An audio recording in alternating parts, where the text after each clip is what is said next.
Michel, bonjour. Bonjour. Et merci de nous accueillir pour cette nouvelle pause café.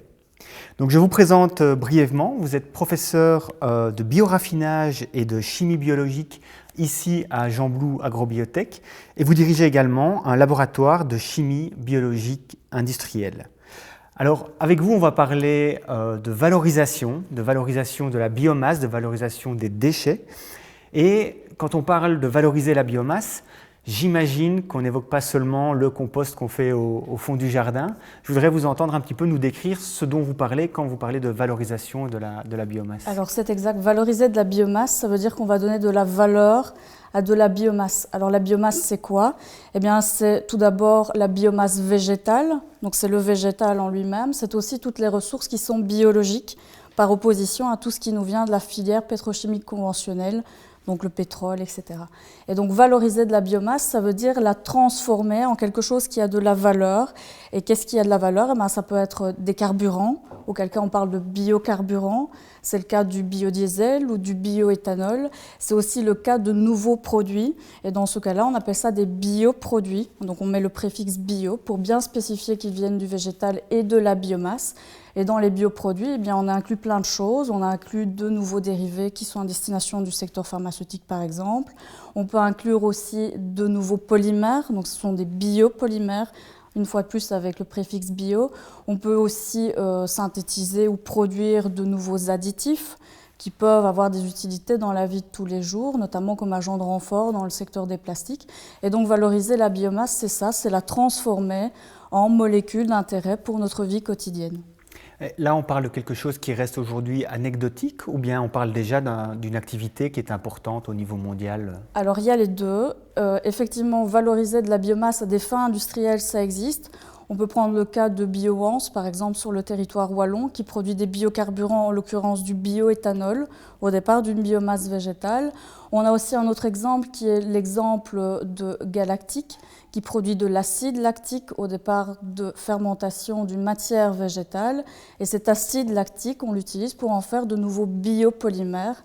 Donc c'est le PLA, l'acide polylactique, qui est en fait un polymère qui est destiné à faire des produits de commodité pour la vie de tous les jours. C'est notamment des films qui servent d'emballage pour le secteur alimentaire.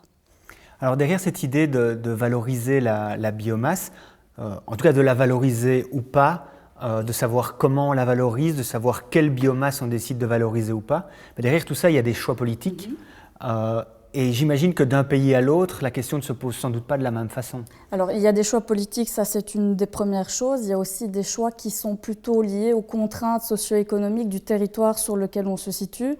La Wallonie, c'est un petit territoire qui n'a pas d'accès à la mer, qui a par contre un accès aux grandes régions transfrontalières que sont la France, l'Allemagne, les Pays-Bas. Et la Wallonie a un tout petit territoire avec des pratiques agricoles qui lui sont spécifiques, donc on ne récolte pas en hiver par exemple. Ce qui n'est pas le cas dans d'autres pays, même européens, notamment le bassin méditerranéen, où là, il y a des systèmes de récolte de cette biomasse végétale qui sont beaucoup plus constants sur l'année. Donc la Wallonie, c'est un petit territoire avec des pratiques culturelles qui lui sont propres. On ne cultive pas de tout en Wallonie et on n'a pas non plus des quantités de matières premières à disposition qui sont énormes, comme c'est le cas par exemple en Allemagne ou même en France. Donc la Wallonie, c'est un petit territoire avec une contrainte en termes d'approvisionnement de la biomasse qui lui est propre. Ça veut dire qu'on ne peut pas avoir les mêmes ambitions industrielles en termes de valorisation de la biomasse que d'autres pays comme la France ou l'Allemagne. C'est exact. Et c'est pour ça que la Wallonie est obligée de faire des choix en fonction de cette contrainte d'approvisionnement qui lui est propre et de ces contraintes logistiques qui lui sont propres. Et donc la Wallonie, on sait par exemple qu'il est peut-être inconcevable de produire des gros volumes ou des produits qui ont une faible valeur ajoutée. Pourquoi? Parce que nos stocks de biomasse ne sont pas suffisamment importants que pour se le permettre. On avait évoqué à un moment donné de faire rouler les voitures au colza. On sait qu'on a pas mal de champs de colza en Belgique. C'était une fausse piste, ça alors? Alors ça peut être une fausse piste, effectivement. Le colza, c'est notre seule ressource oléagineuse ici disponible en Wallonie. Donc on ne parle pas de surface cultivable énorme en termes de colza. On reste dans quelque chose qui est assez restreint. Et le colza a déjà une autre application, outre que cette production de nouveaux carburants. Le colza, il est déjà utilisé pour d'autres applications. Et cette application phare, eh bien, c'est le secteur alimentaire. Avec le colza, on produit de l'huile qui est à destination du secteur alimentaire. Donc pour l'alimentation humaine d'une part, et puis tous les coproduits qui sont issus de cette fabrication d'huile, ils sont aussi intégrés dans d'autres secteurs, c'est notamment le secteur de l'alimentation animale. Donc utiliser du colza et cultiver du colza à des fins uniquement de biocarburant, c'est peut-être pas une chose qui est aussi favorable que ça n'en a l'air. Pourquoi? Parce que ça va déséquilibrer l'ensemble du secteur et ça va aussi déséquilibrer tout ce qui est alimentation animale et alimentation du bétail. Et donc en fait, ce que l'on aura fait, c'est certes utiliser une ressource végétale pour produire de nouveaux carburants, mais on aura déplacé le problème. Et c'est une des choses que l'on cherche à éviter quand on essaye de valoriser de la biomasse. C'est certes, on veut lui donner de la valeur, mais ça ne doit pas se faire au détriment des secteurs inaltérables qui sont déjà exploités ou qui sont déjà en phase d'exploitation en Wallonie. Vous avez cité le mot équilibre. Est-ce que c'est là-dessus que vous travaillez ici à l'Université de Liège, c'est-à-dire cette recherche d'équilibre dans la valorisation de la biomasse? Comment valoriser la biomasse tout en respectant cet équilibre pour ne pas enrayer la machine? C'est effectivement ce que l'on fait et on a une force ici puisqu'on est situé sur le campus d'une faculté de sciences agronomiques, c'est d'avoir vraiment un pied dans toutes les pratiques agricoles, dans toutes les pratiques forestières déjà courantes. Et ce que l'on cherche à faire, c'est à développer un nouveau secteur d'activité propre à la chimie, c'est-à-dire valoriser de la biomasse. Mais ça ne doit pas se faire au détriment des pratiques culturelles qui sont déjà en cours. Donc c'est pour ça qu'on cherche vraiment des équilibres et des synergies avec nos différents collègues, parce que valoriser de la biomasse, ça se fait vraiment de manière raisonnée et raisonnable. Est-ce que vous pourriez nous donner un exemple concret sur lequel vous travaillez ici en Belgique francophone?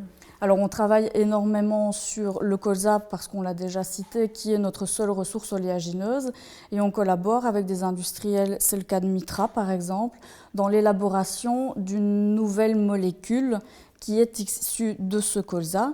Et donc là, ce que l'on fait pour cette société pharmaceutique, c'est plutôt aller valoriser un coproduit de la production d'huile végétale et on valorise ce coproduit qui n'a pas d'application à l'heure actuelle pour aller en extraire les molécules dont a besoin Mitra pour ses applications pharmaceutiques. Un coproduit, c'est quoi exactement? Alors un coproduit, c'est une matière première qui est en fait issue d'un procédé de transformation conventionnel que l'on a laissé de côté, qui à l'heure actuelle a peut-être des valorisations, mais qui sont plutôt de l'ordre de l'énergie ou de la valorisation pour du compost, comme on l'évoquait. Ce sont les restes en fait. Ce sont les restes en fait. C'est la manière polie de dire ce sont les restes de production. Du colza, on prend l'huile et puis ce qui reste, c'est ça que vous exploitez. Voilà, on exploite ceci, oui.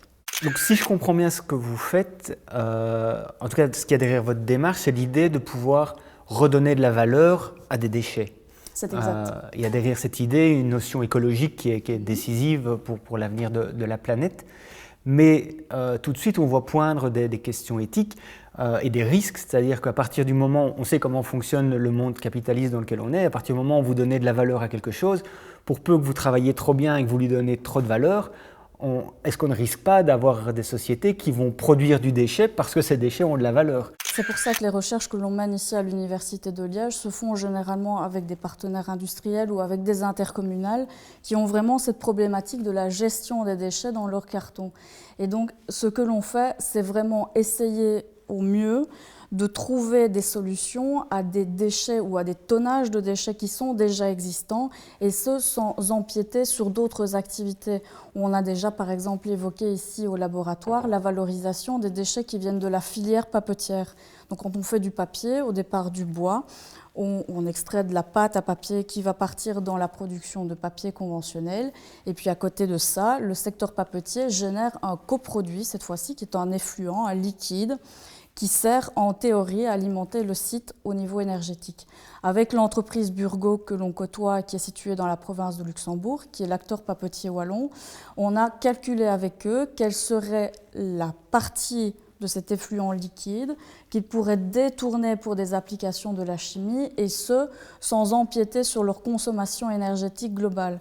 Et donc c'est toujours la même chose, ce que l'on veut faire, c'est d'essayer d'équilibrer la production à destination du secteur chimique, sans pour autant déséquilibrer les secteurs qui sont déjà mis en place.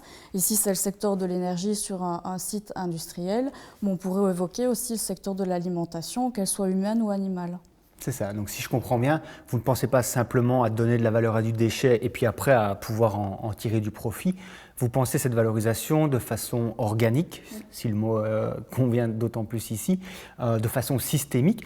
Est-ce que c'est ça qu'on appelle l'économie circulaire? Alors c'est exactement ça. Donc l'économie circulaire, c'est par opposition à ce que l'on appelle l'économie linéaire, qui est plutôt le fait de produire, de consommer et puis de jeter.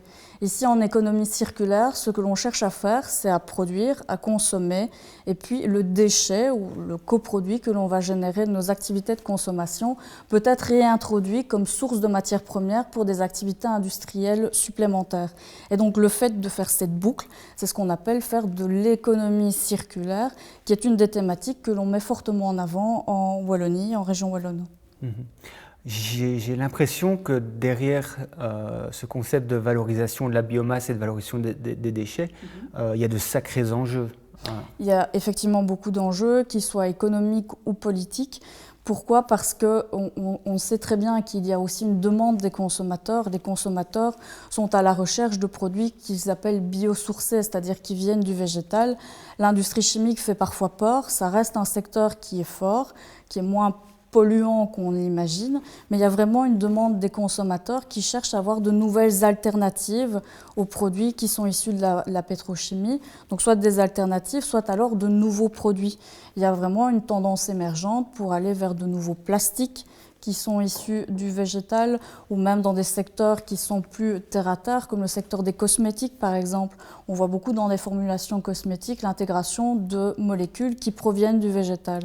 Et là on sait que la demande est importante et que la marge bénéficiaire est aussi importante. Donc il y a beaucoup d'industries du secteur chimique qui, outre leur production classique conventionnelle, cherchent maintenant à se diversifier et à inclure dans leur portfolio de production de nouvelles molécules ou de nouveaux produits finis ou semi-finis qui sont cette fois-ci issus du végétal ou de la matière première biologique. Ce sont des enjeux qui se matérialisent aussi dans la politique européenne, puisque si je ne me trompe pas, l'Union européenne exige, en tout cas si pas aujourd'hui, des plans pour ses États membres de développer la bio-industrie. C'est exactement ça. Donc l'Europe a fixé à l'horizon 2020 ce qu'on appelle les programmes H2020, de fortes contributions de la part des États membres en termes de bioéconomie. Et en d'autres termes, la bioéconomie, c'est quoi? Eh bien, c'est le fait de se tourner progressivement d'une économie axée sur des ressources fossiles, que ce soit le pétrole, le gaz naturel, le charbon ou autre, vers une économie qui est plutôt orientée vers la valorisation de la biomasse ou des molécules organiques, ou qui intègre dans ces procédés de production des procédés qui ont plutôt recours à des micro-organismes ou à des enzymes, donc des procédés qui sont organiques. Donc effectivement, l'Europe mise sur cette bioéconomie, donc c'est ce qu'on appelle la bioéconomie circulaire, c'est vraiment l'enjeu de l'Europe, c'est d'essayer d'intégrer les déchets notamment dans des approches de valorisation et dans la conception de nouveaux produits, et ce afin de se rendre compétitif vis-à-vis des États-Unis ou d'autres continents.